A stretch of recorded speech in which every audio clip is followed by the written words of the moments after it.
Versículos 6 e 7, Deuteronômio, capítulo de número 6, e vamos ler juntos os versículos 6 e o versículo 7.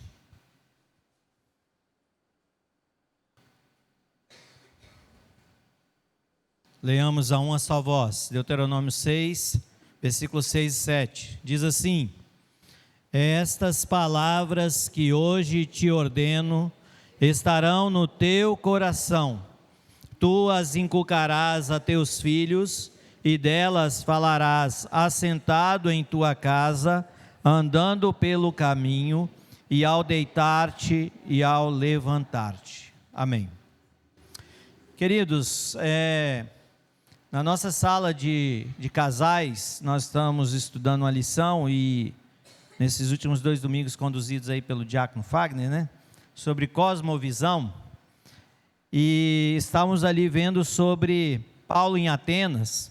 É interessante quando nós olhamos para alguns grupos de povos, como eles valorizam a questão da família, em especial do ensino dos filhos. E os gregos, eles eram bem eficazes em como conscientizar os seus filhos dentro da mentalidade e filosofia grega. Então ele era ensinado desde pequenininho, desde bebezinho, os aspectos da filosofia grego, para pensar como um grego, para agir como um grego. E a base, toda filosófica, que até influencia os nossos dias atuais, está lá, nesse tempo, quando surgiram esses filósofos gregos. Um judeu, semelhantemente, ele faz o máximo que ele pode para que os seus filhos sejam ensinados em toda a cultura judaica, em todos os aspectos do judaísmo, em tudo aquilo que eles pensam e como eles devem agir. Então a criança, às vezes, ela é colocada, quando o pai trabalha muito intensamente, a criança é colocada sobre a tutela, sobre um tutor, e esse tutor vai ensinar todos os aspectos do judaísmo. Um islâmico, semelhantemente, ele investe de forma muito pesada para que o seu filho seja conscientizado dentro do Alcorão. E crianças novas, elas já memorizaram todo o Alcorão. Certa vez conheci um homem ex-islamista, que o seu filho com 9 anos de idade já tinha memorizado todo o Alcorão. Todo o Alcorão. Já pensou o seu filho de 8 anos, 9 anos, falar a Bíblia toda de cor, saber toda a Bíblia, conhecer toda a Bíblia? Tem gente que tem dificuldade para uns 5 versículos, né? Tem gente que se atropela no Salmo 23 ainda. E um islâmico, uma criança islâmica, ela é ensinada a odiar o que o pai odeia, a amar o que o pai ama, a pensar como o pai pensa. E o que isso tem a ver comigo e com você?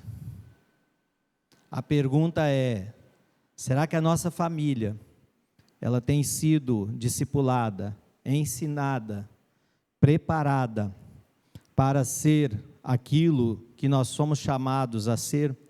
Será que nós estamos preparando a nova geração e nossas famílias sendo fortificadas para que nós possamos ser testemunhas realmente do Senhor Jesus, para que os nossos filhos pensem biblicamente, de forma correta, e ajam na sociedade em que nós vivemos, de acordo com os valores das Escrituras?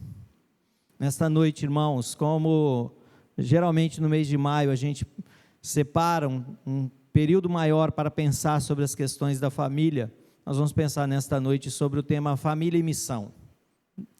Eu intitulei assim: da casa para as nações. Família e missão, da casa para as nações.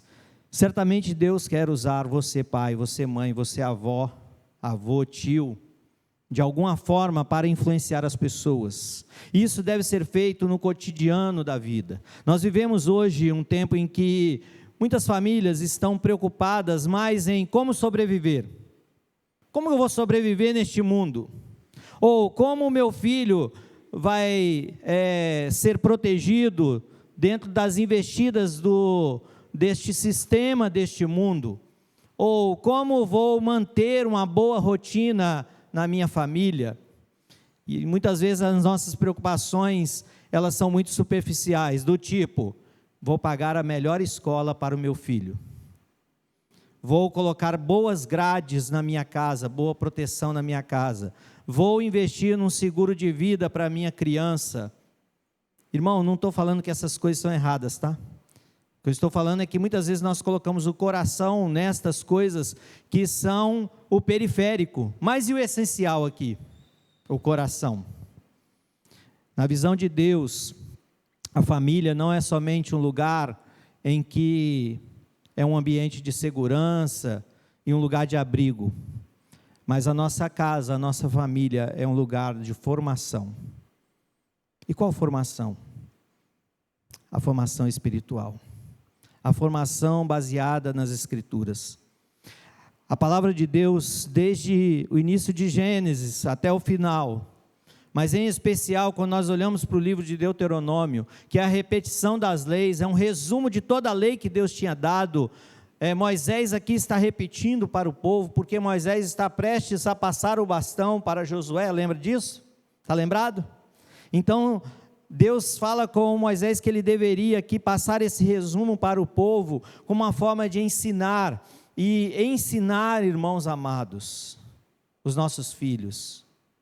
O lugar do ensino não é aqui, no púlpito. Aqui também é. Mas o lugar principal de ensino dos nossos filhos é na nossa casa. É quando nós investimos tempo na nossa casa, para ensinar os versículos da Bíblia, para ensinar a palavra de Deus, para cantar, para orar com os nossos filhos, para andar com os nossos filhos, como o texto aqui diz, o versículo 6 e 7, tu inculcarás a teus filhos, falando assentado em tua casa, andando pelo caminho, ao deitar-te, ao levantar-te, ou seja, em todos os momentos e oportunidades, eles devem ser encarados como uma oportunidade e uma boa ferramenta para que nós possamos ensinar os nossos filhos. E quando Deus reina na nossa casa, quando Deus reina na nossa família, quando Deus reina no nosso lar, ali vai ser um instrumento realmente de bênção. Bênção não só ali na casa, mas na sociedade, no mundo, nas nações. E é para isso que Deus nos chamou. E eu quero dividir aqui em 3 aspectos a nossa meditação nesta noite. Em primeiro lugar, é que a missão começa dentro da nossa casa. O primeiro campo missionário, o primeiro campo da pregação do Evangelho deve ser dentro do nosso próprio lar. Deus ordenou, conforme nós vemos aqui em Deuteronômio 6 e 7, e também em outros textos, como Efésios, que os pais devem ensinar no cotidiano da casa, no cotidiano da família, ter esse tempo para falar do Evangelho, para testemunhar do Evangelho. O falar de família não deve ser só no mês de maio, nas nossas igrejas. O discipulado não deve ser apenas um evento. Hoje é dia de discipulado. Não. O discipulado é algo contínuo. Deve fazer parte da rotina, do cotidiano da nossa vida, na convivência da caminhada.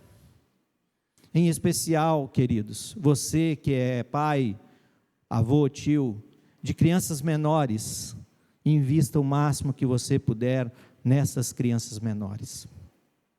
A formação do caráter, ela é quando eles são pequenos. Varia a idade hoje, mas em torno de 7, 8, até 9 anos, é o tempo da formação, básica, principal. Exemplo, se uma mãe passa por muitos aspectos traumáticos durante a gravidez, isso vai influenciar o bebê.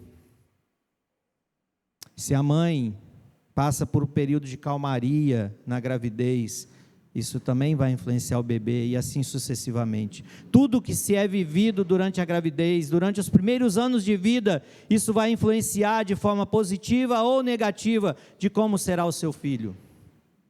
A pergunta é, nós temos investido o máximo que podemos para que os nossos filhos sejam alimentados de acordo com os ensinos das Escrituras Sagradas.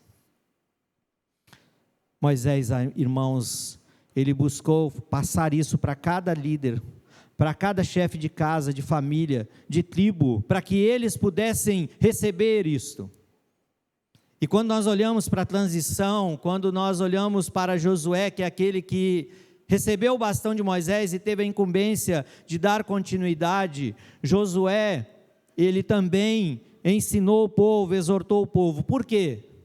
Porque ele, na caminhada, ele aprendeu também com Josué, com Moisés.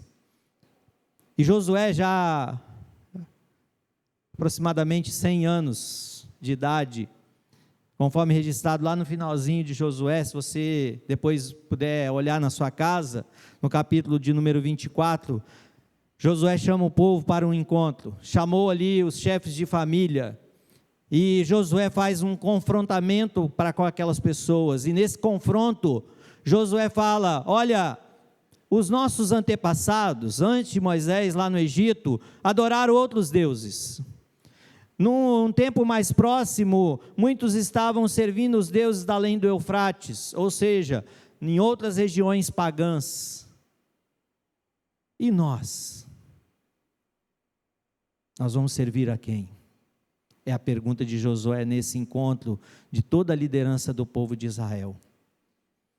E Josué faz uma declaração: eu e minha casa serviremos ao Senhor. Tem algumas pessoas que quando passam dos 50 anos de idade, tipo eu, né, passei dos 50, Evandro chegou aos 60, né, Evandro? Já pode tirar o cartãozinho de estacionamento de idoso, né? Tem gente que quando passa dos 50 fala assim: eu estou mais para lá do que para cá, eu não estou mais me preocupando com muita coisa não, eu não quero mais indispor com ninguém não, deixa a vida de qualquer jeito, eu vou de acordo com a onda. Tem pessoas assim, não tem? Quando chegam 50, 60, já não está mais preocupado com muitas coisas mais. Mas Josué, com 100 anos de idade, o que ele declara? Eu e minha casa serviremos ao Senhor. Não importa se eu vou viver mais 10 anos, mais 20 anos, mais 30 anos, não importa quantos anos Deus tem reservado, mas eu vou me manter firme. Eu e a minha casa vamos servir ao Senhor. Ele não apenas toma uma decisão pessoal, mas ele se posiciona junto com a sua família como um exemplo para que outros pudessem influenciar. A missão, portanto, começa dentro de casa. De uma forma prática, acompanhe comigo algumas anotações que eu fiz aqui. A missão começa quando? Primeiro, a família ora junto. Segundo, a palavra é ensinada no lar. Terceiro, os filhos veem a fé vivida na prática. Quarto, o ambiente da casa vai refletir o senhorio de Cristo.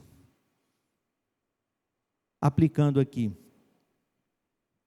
na sua casa você tem um tempo de oração junto com a sua família? Na sua casa vocês têm um tempo de leitura da palavra juntos? Na sua casa os seus filhos vê em você uma fé verdadeira, genuína? Ali é um lugar onde Cristo realmente é o Senhor na sua casa? Antes de Deus usar você lá fora, antes de Deus usar você lá no trabalho, antes de Deus usar você em qualquer lugar deste mundo, Deus quer usar você na sua casa, na sua família. Pense a respeito disso, meu irmão, minha irmã. Mas em segundo lugar, a família, ela também pode ser um lugar em que ali é como se fosse uma agência missionária, uma agência do reino. Lá em Atos capítulo 18, nós vemos uma família que é destacada, é a família de Priscila e Áquila. E Priscila e Áquila vê que tem um homem que ele chegou para a fé há pouco tempo, mas esse homem ele tem uma vocação da pregação da palavra, mas ainda falta algo. Apesar dele ser uma pessoa já eloquente, uma pessoa com uma certa capacidade, mas faltava muitas coisas a serem acrescentadas na vida deste homem. Esse homem chamava Apolo. Priscila e Áquila, então, fazem o seguinte, capítulo 18, dos versículos 20 em diante. Convidam Apolo para ir lá para sua casa. E ali se torna um lugar de estudo da palavra. E o texto vai dizer que com mais exatidão, Priscila e Áquila discipulam Apolo. E Apolo se torna alguém mais amadurecido na fé. Porque antes Apolo só conhecia a respeito do batismo de João Batista. Não conhecia a respeito de Jesus, não conhecia a respeito do batismo com o Espírito Santo, não conhecia ainda do evangelho que deveria ser espalhado para os gentios, não só para os judeus, mas para os gentios. Nós vemos ali uma casa, Priscila e Áquila, como um ambiente onde ali se torna um lugar de preparação, como se fosse uma escola de missões, como se fosse uma agência missionária, um lugar de acolhimento para um bom preparo de alguém que ia servir ainda mais no reino de Deus. A pergunta é: a minha casa e a sua casa é um lugar de acolhimento de pessoas? É um lugar que ali a gente pode fazer discípulos? É um lugar onde a gente pode aprender com outras pessoas sobre o reino de Deus? Peço licença para falar algo de nossa família. Minha mamãe está ali. A nossa casa, desde que eu era pequeno, coisas que eu nem me lembro muito bem quando eu era criança pequena, não lá em Barbacena, né, como dizia aquele personagem, mas lá no Paraná, a nossa casa já era lugar que recebia os pastores, os missionários, as pessoas que vinham ali. Mamãe até fala, que eu não lembro agora se é eu ou Miqueias, que ficava observando. E quem já foi no Paraná sabe como é que é. Aquela terra vermelha, aquele barro bem vermelho e colento. E teve um de nós dois que até falou com um desses missionários que veio: ó, tira o sapato que mamãe acabou de limpar a casa. Depois vocês perguntam a dona Daci quem foi que fez essa estripulia aí. Tá mais para ser o Miqueias, tá? Foi eu ou foi o Miqueias? Não sei, né? Ah lá, ó, ela me denunciou. Mas era um ambiente de acolhimento. Era um ambiente que a gente já aprendia desde pequeno as coisas do reino. Onde a gente já ouvia as conversas em torno da mesa, antes de dormir, na hora de um café. Eram as coisas espirituais que estavam sendo ali difundidas. E continua até há pouco tempo. Hoje minha mãe, por limitações, não recebe mais tanto, mas ainda continua recebendo.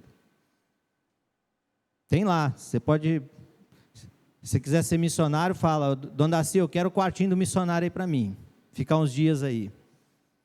É um ambiente em que nós vamos aprender, vamos desenvolver. A nossa casa deve ser um lugar onde a gente acolhe as pessoas, onde a gente pode discipular novos convertidos, onde a gente pode ensinar as coisas do reino, onde pode servir de apoio para a igreja. Sua casa pode ser um lugar de apoio para o encontro, para uma reunião, para um pequeno grupo, para um tempo de oração. Faça da sua casa uma agência missionária, uma escola de missões, um lugar onde vamos estudar a palavra juntos. A bênção de Deus deve fazer parte da nossa casa com atitudes concretas. Uma família que valoriza estar junto com o povo de Deus. Uma casa onde se torna um ambiente voltado para a palavra de Deus. Ali é um posto avançado do reino. Ali é um lugar onde a palavra vai produzir frutos na vida de pessoas. Ah, pastor Natanael, mas a minha casa é pequena. Não importa. Sempre cabe mais um.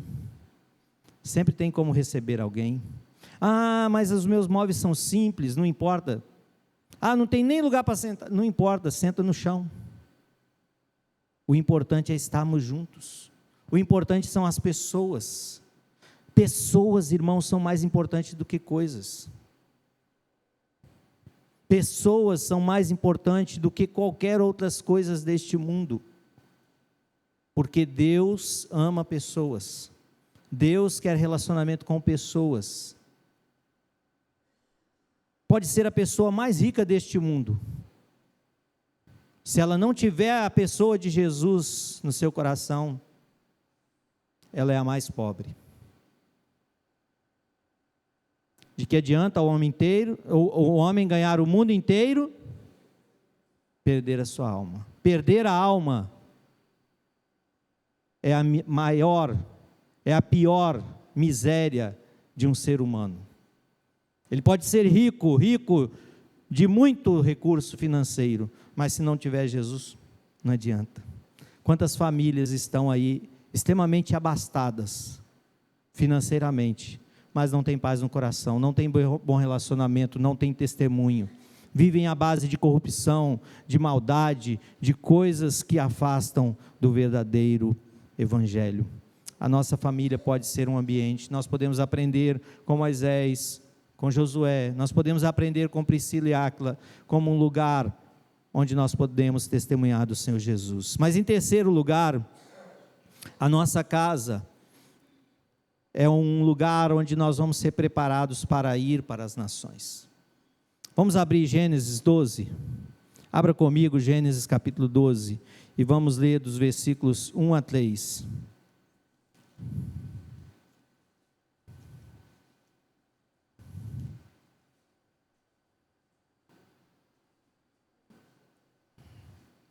Gênesis 12, versículos de 1 a 3, vamos ler juntos? Ora, disse o Senhor a Abrão: sai da tua terra, da tua parentela e da casa de teu pai, e vai para a terra que te mostrarei. De ti farei uma grande nação, e te abençoarei, e te engrandecerei o nome. Sê tu uma bênção. Abençoarei os que te abençoarem, e amaldiçoarei os que te amaldiçoarem. Em ti serão benditas todas as famílias da terra. Amados,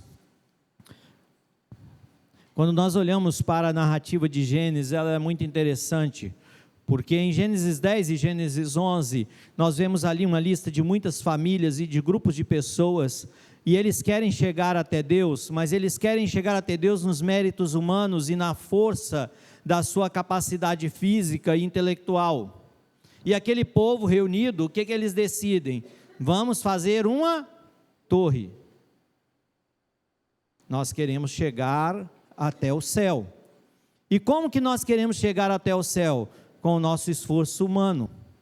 E este grupo de pessoas reunidas, eles decidem, vamos fazer isso para que o nosso nome seja engrandecido, ou seja, para que as pessoas em toda a terra saibam que nós fizemos isso. Queridos, se nós olharmos muitas coisas que são feitas ao redor do mundo, e algumas delas nós ficamos admirados, não é? Algumas construções, por exemplo. Em Balneário Camboriú está sendo construído o maior prédio da América Latina. 0,5 quilômetro de altura. 0,5 quilômetro. 500 metros de altura. Um elevador que gasta 20 segundos para subir os 500 metros. Muito rápido.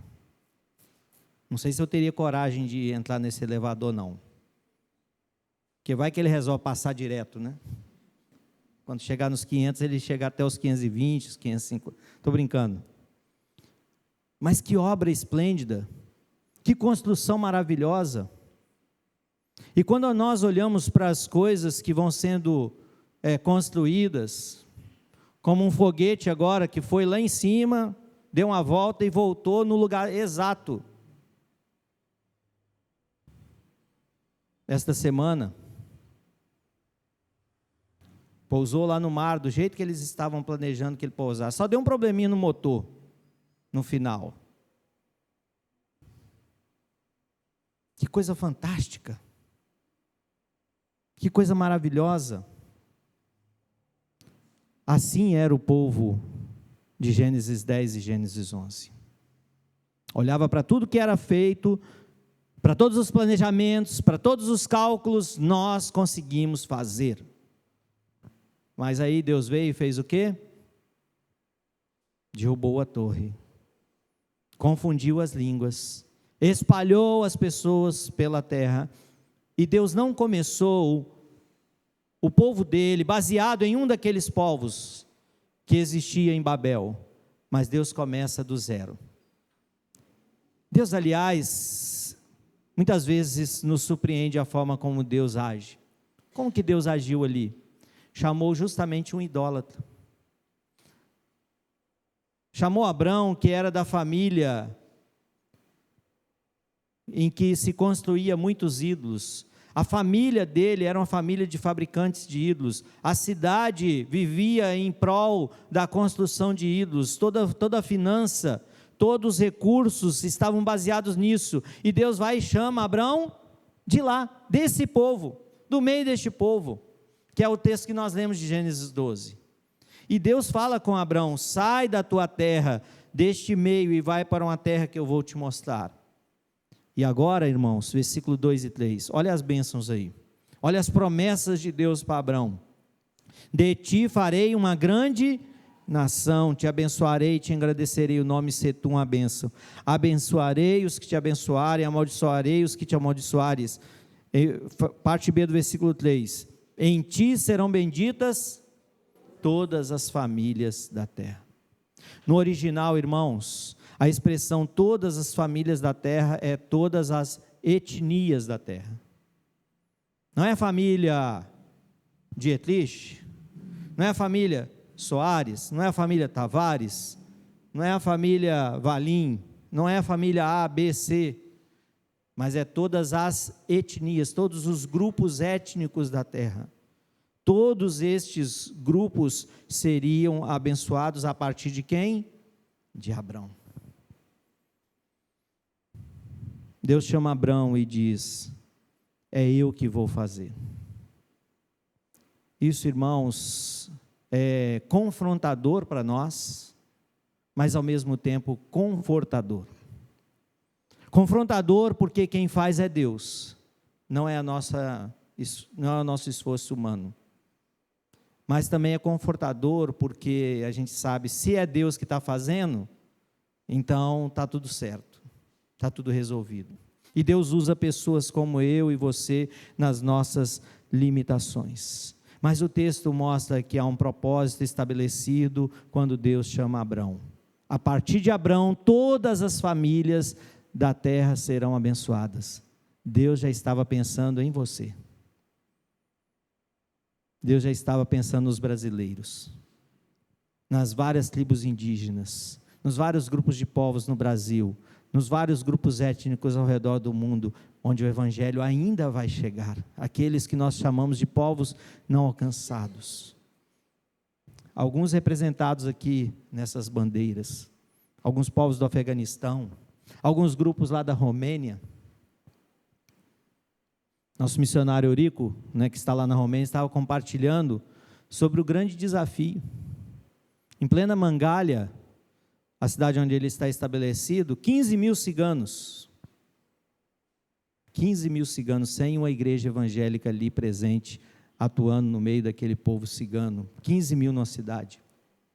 Olha que desafio. Mas a promessa é que o evangelho vai chegar a cada um. Mas também no Novo Testamento, quando nós olhamos para Mateus capítulo 28, versículos 19 e 20, nós vemos ali que Jesus amplia esse chamado ao dizer: façam discípulos de todas as nações. Nações ali, etnias. Aliás, irmãos, se você ler todo o Novo Testamento, tanto nos evangelhos quanto nas cartas de Paulo, toda vez que você ler na nossa tradução aqui da ARA, Almeida e Atualizada. Toda vez que você lê gentios no Novo Testamento, a expressão ali é etnias. A expressão no original é etnias, ou seja, é outros povos. E cada um desses ainda 7.000 povos não alcançados faz parte da tarefa minha e sua. Deus manda nós ensinarmos os nossos filhos, discipular os nossos filhos, capacitar os nossos filhos, para que a nossa casa não seja o ponto final, mas para que a nossa casa seja o ponto de partida, para que dali os nossos filhos sejam enviados ao mundo, não para tomar a forma do mundo, não para ser igual ao mundo, não para se adequar ao mundo, mas para serem agentes do reino. Quero aqui abrir um parênteses, irmão, e dizer para você o seguinte: nenhuma faculdade neste mundo afasta o filho do evangelho. Nenhuma. Não tem faculdade nenhuma neste mundo que afasta o seu filho, o meu filho do evangelho. O que a faculdade vai realmente fazer é evidenciar o que já tinha aqui, no coração. Porque as oportunidades é que vai mostrar quem realmente são as pessoas. São as oportunidades.